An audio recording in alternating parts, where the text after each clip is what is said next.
Will you be getting the COVID vaccine? I would be more than willing to get it. After maybe a couple 100,000 people get it, I'll consider getting it.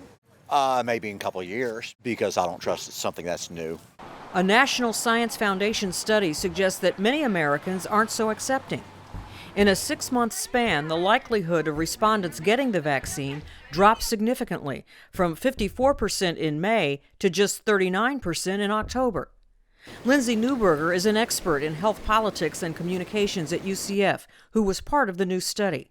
Part of the hesitancy with the vaccine is people don't know when it's going to come. They don't know if they're going to be able to get it.